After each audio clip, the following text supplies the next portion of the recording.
Aha. I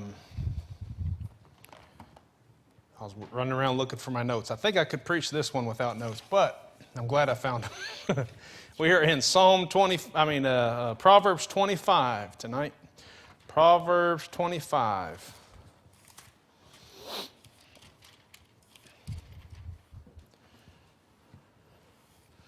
We're working our way through all the Proverbs. Whatever day we're on, that's the Proverbs that we are going over. So today is the 25th, and we do Proverbs 25. I'm going to read all of them right now, and then we're going to kind of break down some of them here in a minute.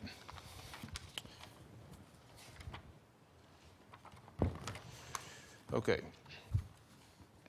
These are also Proverbs of Solomon, which the men of Hezekiah, king of Judah, copied out. Now, real quickly, the Proverbs are divided up. I don't know all the exact divisions, but if you look back in Proverbs 1, it says the Proverbs of Solomon, the son of David, king of Israel, and that's pretty much like a heading for the whole book here. And then it breaks it up. Let me see where the next one is. I guess that is the next one in chapter 25. Chapter 10, the Proverbs of Solomon. Somewhere there's a break here where another person maybe was recording them, writing them down. They're the words of Solomon, but somebody else is putting them together and putting them into the book as we get it. So then you have this in 25. This is the one that apparently Hezekiah, the king of Judah, copied out. Now, Hezekiah was like the great-great-great-great-grandson of David and of Solomon, because Solomon was David's son. And so, this would have been very special to him probably. This was, Grandpa's wise words, all these Proverbs. And so there's a division there. Then as you get towards the very last couple books, these are the words of Agur, the son of Jacob. Now, these aren't even Solomon's words. This is just how and then these are the words of Lemuel in chapter 31. So that's just how they're all broken down. That's why he says all this. Okay, so these are the Proverbs of Solomon, which the men of Hezekiah, king of Judah, copied out. And then he just jumps right into them. It is the glory of God to conceal a thing, but the honor of kings is to search out a matter. The heaven for height and the earth for depth, and the heart of the king is unsearchable. Take away the dross from the silver, and there shall come forth a vessel for the finer. Take away the wicked from before the king, and his throne shall be established in righteousness. Put not forth thyself in the presence of the king, and stand not in the place of great men, for better it is that it be said unto thee, Come up hither, than that thou shouldest be put lower in the presence of the prince whom thine eyes have seen. Go not forth hastily to strive, lest thou know not what to do in the end thereof, when thy neighbor hath put thee to shame. Debate thy cause with thy neighbor himself, and discover not a secret to another, lest he that heareth it put thee to shame, and thine infamy turn not away. A word fitly spoken is like apples of gold in pictures of silver. As an earring of gold and an ornament of fine gold, so is a wise reprover unto an obedient ear. As the cold of snow in the time of harvest, so is a faithful messenger to them that send him, for he refresheth the soul of his masters. Whoso boasteth himself of a false gift is like clouds and wind without rain. By long forbearing is a prince persuaded, and a soft tongue breaketh the bone. Now the rest of the chapter here is what we're going to focus on tonight. Hast thou found honey? Eat so much as is sufficient for thee, lest thou be filled therewith and vomit it. Now, this is all the Proverbs in this chapter are so picturesque. Withdraw thy foot from thy neighbor's house, lest he be weary of thee, and so hate thee. We're going to come back and go through these a little bit more. A man that beareth false witness against his neighbor is a maul, and a sword, and a sharp arrow. Confidence in an unfaithful man in time of trouble is like a broken tooth, or a foot out of joint. You know anything about that, David? Foot pain? As he that taketh away a garment in cold weather, and as vinegar upon nitre. I don't exactly know what nitre is, but when I looked it up, it said basically baking soda. Now, we know what happens when you mix vinegar and baking soda, but I don't understand to what extent they used that back in these days, but I guess it's basically the same thing that we call baking soda. So is he that singeth songs to an heavy heart. If thine enemy be hungry, give him bread to eat, and if he be thirsty, give him water to drink. For thou shalt heap coals of fire upon his head, and the Lord shall reward thee. The north wind driveth away rain, so doth an angry countenance a backbiting tongue. It is better to dwell in the corner of the housetop than with a brawling woman in a wide house. Now, I didn't say that. That's in the Bible, okay? As cold waters to a thirsty soul, so is good news from a far country. A righteous man falling down before the wicked is as a troubled fountain in a corrupt spring. It is not good to eat much honey, so for men to search their own glory is not glory. He that hath no rule over his own spirit is like a city that is broken down and without walls. Now, it's hard to preach chapters like this where everything just seems so sporadic. So I try, as I just start reading through it over and over, I try to look for things that stand out to me or whatever. And often it's verses that repeat themselves somewhat. Now, you might have noticed in this chapter, twice it mentions eating much honey. So I said, well, maybe there's a significance between the first time it mentions that and the last time it mentions that. And so I looked through. Now, I'm not meaning to imply that the author or God, under the inspiration of the Holy Ghost, that God wanted it to be broken down quite like this. But here's what stuck out to me as I was studying this. And I think it's really a good point, easy way to break this down from verse 16 to verse 28. I'm going to preach a fairly brief message here on too much of a good thing. Too much of a good thing. Now, anybody know where the origin of that phrase comes from? I looked it up just out of curiosity. Too much of a good thing, because that's a phrase that I've heard before. And they attribute it to Shakespeare. Now, we see it in the Bible, so I know that it predates Shakespeare. But those exact words, too much of a good thing, is in one of Shakespeare's writings. And so it's been passed down. I've heard some colloquialisms, how do you say that? From that word, from some other countries that have a similar idea there. And it's the fact that too much of a good thing could be a bad thing, right? Too much of a good thing. And I read something where they had a play on that, and they said, too much of a good thing is wonderful. No, because too much of anything can become a bad thing. I think about too much of a particular food, which is in this case what it's talking about, honey, which we'll get to in a minute, but too much of a particular food. My wife recently made me for my birthday one of the most wonderful cakes I've ever had. I like peanut butter, and this was a peanut butter cake layered with frosting, peanut butter frosting on each layer. Then the whole thing was coated with peanut butter frosting. On the top there was a ganache, peanut butter kind of ganache, something. And then the whole thing was rolled in like peanut butter chips. I mean, peanut butter on peanut butter on peanut butter. You say, was it too much peanut butter? Not at first. I loved it. I was eating it up. But when I was done with one, maybe two, fairly good-sized pieces of this cake, I felt like I was going to throw up. It wasn't the cake. The cake was good, but I said, I can't take another bite. I think I'm going to throw up.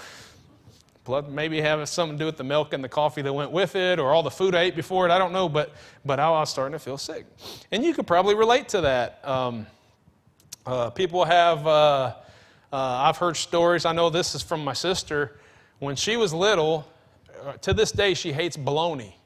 Because when she was little, she sat down, she loved bologna, and she sat down with a whole package of bologna and just ate one after another. And whenever the whole thing was done, she's like, I can't ever eat bologna again.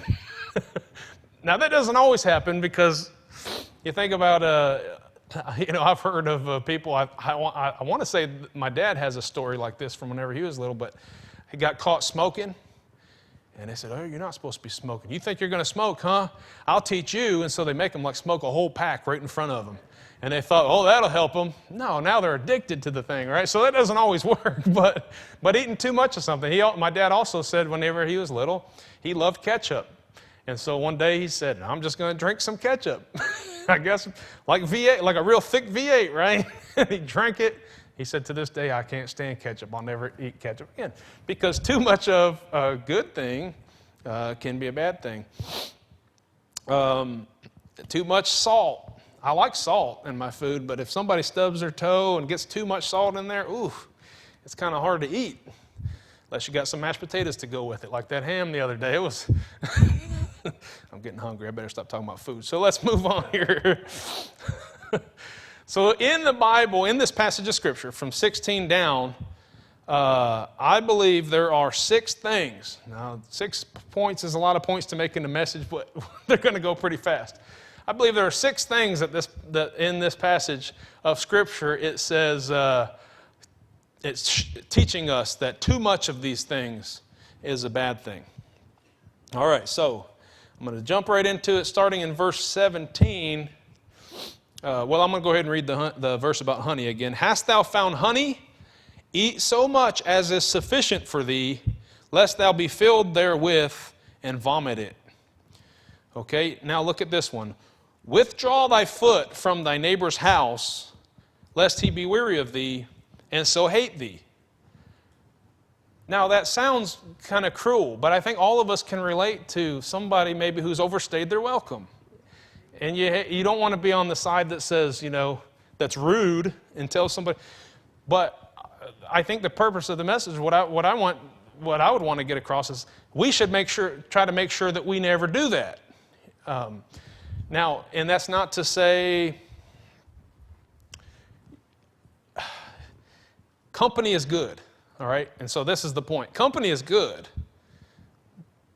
Fellowship is good. We should always fellowship. In fact, the Bible says, so much the more as you see the day approaching. What it's saying is get together, have church services. I believe in fellowship and after church. We like to have potlucks and stuff like that. I love that. We get around fellowship. I love whenever it seems like nobody wants to leave and everybody afterwards just talking and don't ever think that I'm trying to rush you out. I love that.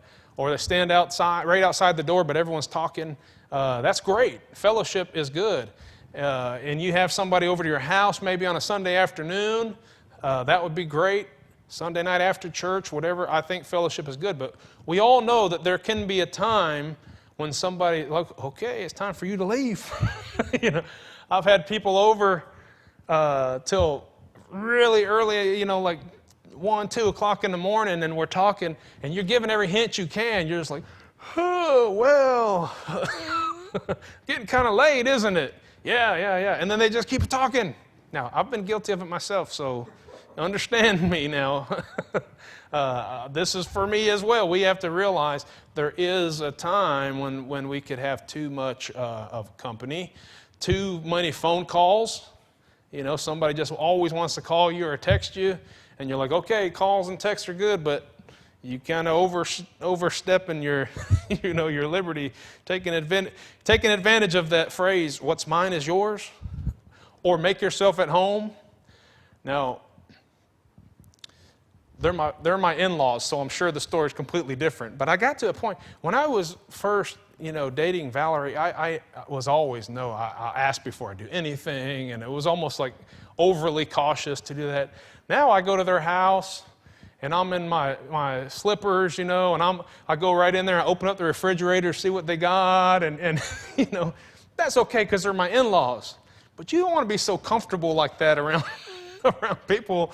You can overstay your welcome in too much company. So that verse there says, withdraw thy foot from thy neighbor's house, lest he be weary of thee, and so hate thee. I mean, wouldn't you rather like to be, well, I better let you go. It's getting kind of late, and you're getting your stuff together. Right? And they're like, no, please, really, I want to talk to you some more. Well, that'd be a different story, right? But we should be willing to forego that and leave whenever we think that our time is up.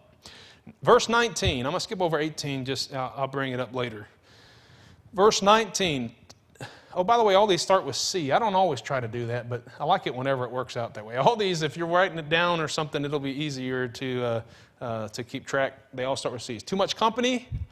Verse 19, too much confidence in somebody. Okay, verse 19 says this: confidence in an unfaithful man in time of trouble is like a broken tooth or a foot out of joint.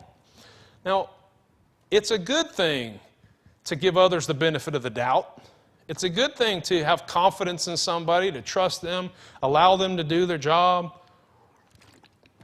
even if you think they might mess up when they're doing it. Specifically, if you're training somebody or it's your child, it's okay that I gave this child and I don't mean this like my kids do these things. I'm just throwing this out here. You give the child the responsibility of vacuuming the house. And you know that when they're done, you're going to go back and redo it for them, or mowing the yard. I just saw somebody recently on Facebook posted a picture of their grandson was mowing the yard. And he's a little guy, and the lawnmower's like this, and he's pushing, and he had flip-flops on, and some women got on there and got mad. Make that boy wear some shoes. And so then he later posted another video, said, okay, in this video he has shoes, okay? because moms are out there, don't like kids mowing without. But he's pushing, and the guy said, the OCD in me is just hating this, because I'm watching his lines are like this, and he's missing patches and stuff, but he's learning how to do it. And so, that needs to be done. I think that's something that's good. That's something that we should do is give people the benefit of the doubt. Maybe somebody messed up before. Well, they're never going to be able to do it right if you don't say, hey, I know you messed up before. We worked on that. We talked about it. Now I'm going to give you another chance. That's a good thing, right? But there does come a time. If you're paying somebody to do a job, if I'm paying somebody $40 to mow the yard, which is about what they charge you now, and they'll 5-10 minutes. They got one of those zero-turn machines, and they get that thing done in like 5-10 minutes, and they'll charge you $40 for it. It's good. It's right to expect that they did a good job. You don't need to just always just let them, oh, it's okay, just overly confident, overly gracious to them about that. There's a time that you're expected to do what they have you do. Trusting somebody with a known past. Let's say they're a thief. They've got a record of being a thief in the past. It's good to, help them to be restored and help them not to have problems with that. But putting them in charge of your money would be a dumb thing to do, right? Because they've proved themselves to have a problem with that. And I've seen that many times where someone gets another chance and they go back and they do the same thing again. It's certainly possible. So we got to be careful not to have too much confidence in somebody. Notice in that verse there in verse 19, it says, in time of trouble. Okay, so the idea there isn't talking about, don't ever put confidence in anybody, but putting confidence in an unfaithful man in time of trouble, it's going to come back to get you. It's going to cause pain, and it's going to be a terrible situation. So remember, we're talking about Proverbs. We're talking about wisdom. Some of it's even secular wisdom. It's not all super spiritual wisdom, but these are just good things and practical things, for us to consider. You don't have to worry. You don't have to just put overconfidence in everybody and allow them to do things. Okay, number 3, verse 20. Too much cheerfulness. Some people aren't cheerful enough, but here in verse 20 it talks about what I'm calling too much cheerfulness. As he that taketh away a garment in cold weather, and as vinegar upon nitre, so is he that singeth songs to an heavy heart. You all seen what happens when you pour. The little kids do the experiment of the volcano, and they put the baking soda in there, and whenever the vinegar touches the baking soda, then the volcano erupts. So that's the idea. You got this undisturbed thing, like baking soda, and then you put vinegar on that, and it just starts to bubble. Okay, or what was the other thing that it said? taking away a garment, and now somebody's cold, right? So they've got an extra layer of clothes on, a coat maybe, and if you were to take that away from them, that's a terrible thing. Now they're miserable, right? And so he's comparing these two things, and he says this is what I get from it, at least. If you are going around singing just happy songs to somebody who's of a sorrowful spirit, you could overdo it.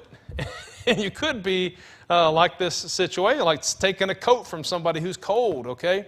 Now, let me explain this.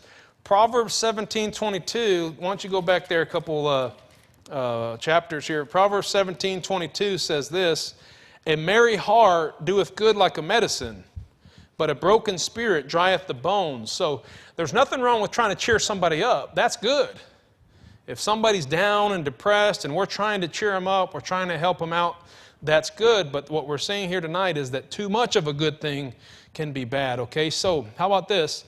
Somebody's hurting. I mean, just really tore up. There's no way they can be cheered up.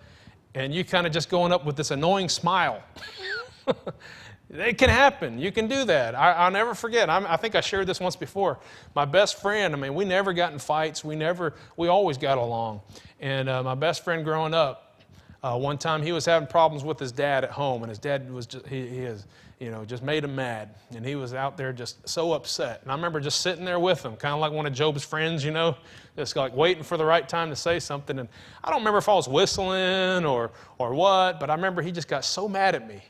And he was like, what are you looking at? Or what? And I was, whoa, I'm not doing anything, right? I'm not the one that's that has a problem here, so why should I have to be sorrowful with you? Well, there is a time when somebody is sorrowful, they need to go ahead and be sorrowful. And you can do what you can to cheer them up, but let's say they're in a lot of pain and you're just singing songs and whistling. It might not be appropriate. There might be a time to just be silent, let them, or maybe, somebody's talking. This happens a lot. I've noticed in the ministry, sometimes people, they want to talk and they're not necessarily wanting you to say anything even or give them your wise counsel. They just want to unload, right, and release some of that steam, And we got to be careful that we're not always just bouncing back with hey, think positive, well, be positive, well, do this, do that.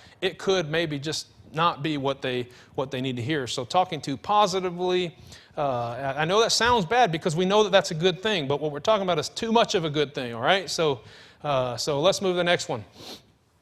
Verses 21 through 25. I called this one too much correction, all right? Is it right to correct somebody or to notice that somebody's doing something that's wrong and want them to do right? And all you can think about is, I just got to make sure they're doing right. I got to set the record straight. I got to make sure everybody knows. We got to be careful because that could lead to other problems. Verse 21 says, if thine enemy be hungry, give him bread to eat. And if he be thirsty, give him water to drink. Now, I'm not going to labor on this next point because this is our favorite part about this passage. For thou shalt heap coals of fire upon his head, and the Lord shall reward thee. But no, the point is, as far as this message is concerned, the point here is, yes, they're your enemy. But that doesn't mean, there's never a time to give them something whenever they're hungry, give them food. Whenever they're thirsty, to give them a drink of water. I mean, yes, we could preach another message on the benefits of doing that or how you could win somebody over or whatever. But the idea here is hey, there's a time to just go ahead and be gracious to them, okay? The north wind driveth away rain, so doth an angry countenance a backbiting tongue. Now, here's what will usually happen. Somebody just constantly thinking about how somebody did something wrong to them. Next thing you know, it's blowing up and it becomes worse thing than it really was. And next thing you know, they're wanting to tell everybody about it, right? And so you see in this several places in this chapter talking about backbiting and all. And so here's what gets rid of backbiting: an angry countenance. If somebody comes to you and they're wanting to gossip and they're wanting to talk bad about somebody, they're wanting to say, hey, this person, do you know what they did or whatever? If you've got this look on your face that's like, Don't tell me gossip. I do not want to hear gossip right now. They're probably going to leave you alone. If you pull one of these, like, oh, really? You know what I found out? And you're just like feeding it? Not good. Okay? So it says here that an angry countenance, as the north wind driveth away rain, so doth an angry countenance a backbiting tongue. It is better to dwell in the corner of a housetop than with a brawling woman and in a wide house. Yeah, we laugh at that. She's telling me don't go there. Yeah, we laugh at that because this sounds kind of funny. But here's the idea, and they're using a wife. They're using a wife in this illustration, maybe for a good reason. But men can do the same thing to their wives, or someone can do that to their friend, or you can do that about your boss, or whatever, or your boss can do that to you. But the idea is this: is it right if you're doing something wrong? For an example, for the sake of the illustration here of a wife, if I do something wrong at my house, is it wrong for my wife to say, you shouldn't do that? No, that's a good thing. We're talking about too much of a good thing, right? So Brother Dave Hardy from, well, he's an evangelist now, but he used to pastor out in Tulsa? No, Stillwater. Tulsa, his son is in Stillwater. And Tulsa, anybody know Dave Hardy?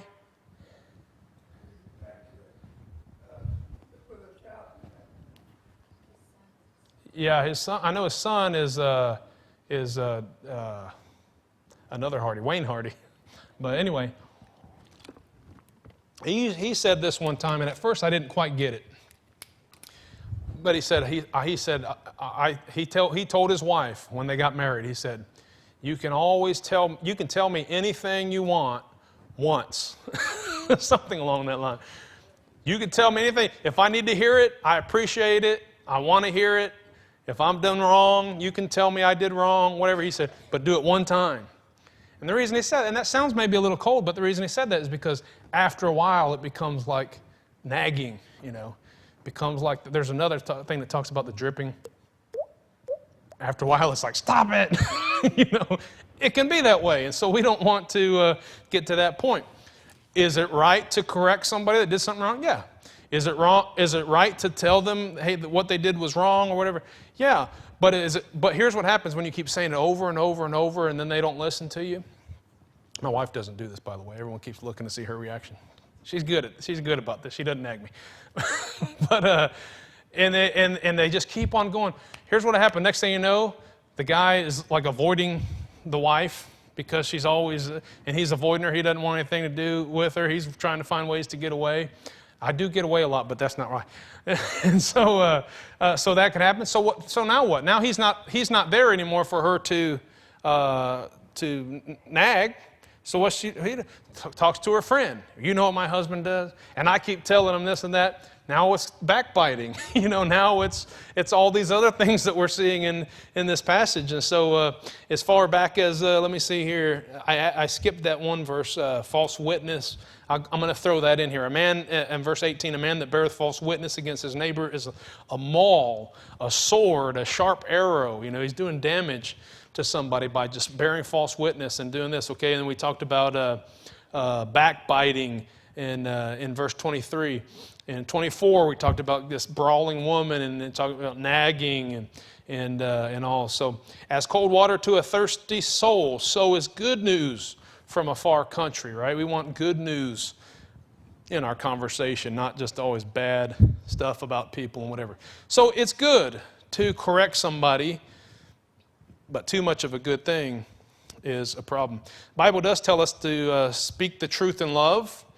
It says, but speaking the truth in love may grow up into him in all things, which is the head, even Christ. That's Ephesians 4:15. 2 Timothy 4:2. Preach the word, be instant in season, out of season, reprove, rebuke, exhort with long suffering. So even pastors, they're told to, there's a time to rebuke, and there's a time to exhort, and there's so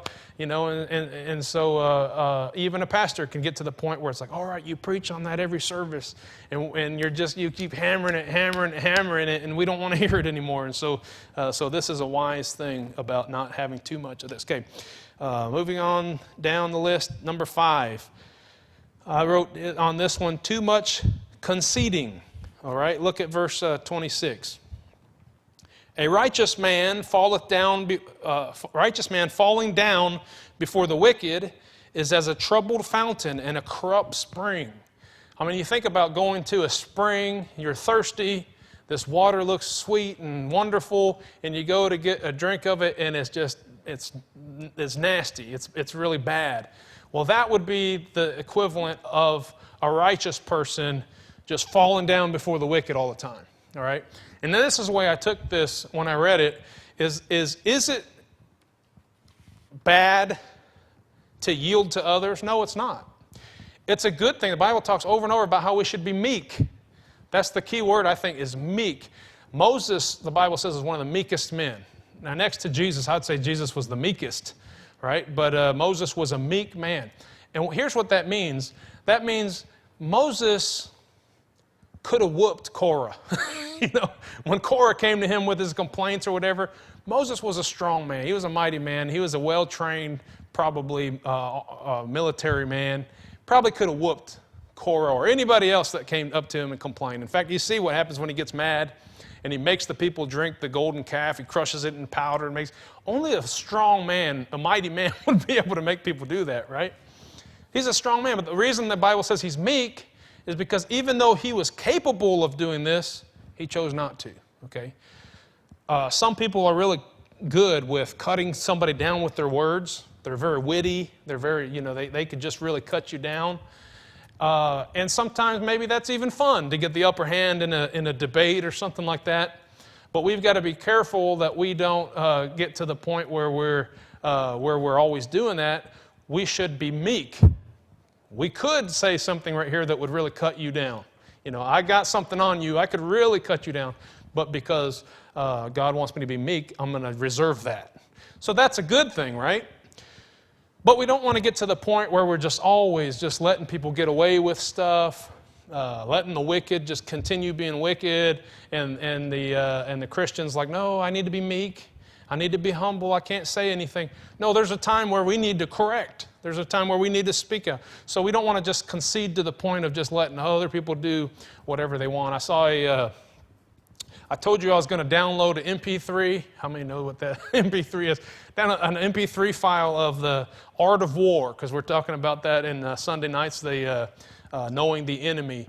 And so I've just kind of got interested in this book. Now, it's secular kind of wisdom. It's not the way a Christian necessarily ought to fight their battles, but it's interesting stuff, and soldiers, warriors, generals, commanders, whatever, have been studying the art of war for many, many centuries, okay?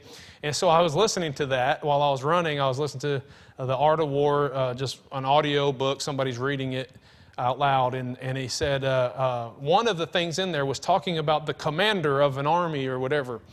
And it says, obviously, I'm paraphrasing, of course. Obviously, he needs to be somebody who the people respect and the people love, and they think, hey, he's a nice guy, we like him. If your leader's not like that, then he's probably not going to be a very good leader to you. But at the same time, he said, you can't be so much that way that people get away with doing whatever they want, right? A good leader would say, no, we're going to put an end to this right now.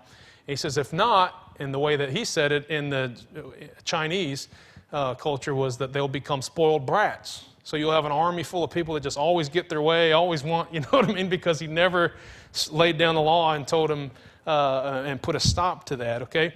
So we don't want to be so conceding and so super uber meek that we never put a stop to anything. And Jesus is a good example of that. Jesus was the meekest man that ever lived. And what did he do whenever he saw the temple of God being turned into merchandise?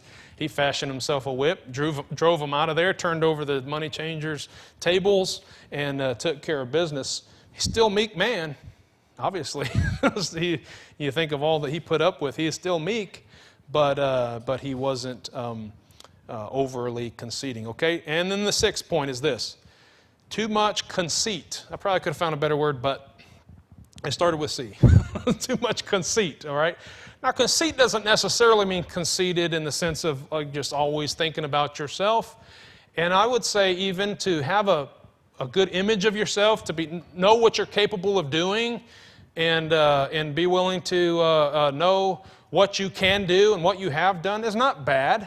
There's nothing wrong with realizing that. You don't have to just beat yourself up all the time and think, well, I'm not worth anything. Having a positive image of who you are is not a bad thing. But of course, too much of a good thing can be bad. And so it's a really thin line to cross sometimes. But you get to this point where you're wanting others to praise you all the time, and that's all you're seeking is just more praise, more praise. You know, I used to, a long time ago, I downloaded a lot of sermons from old-time preachers. Lester Roloff, anybody ever listen to some of his messages? Jack Hyles, guys from the 40s, 50s, stuff like that. Even Frank Norris, some of his messages. And I listened to some of these old preachers.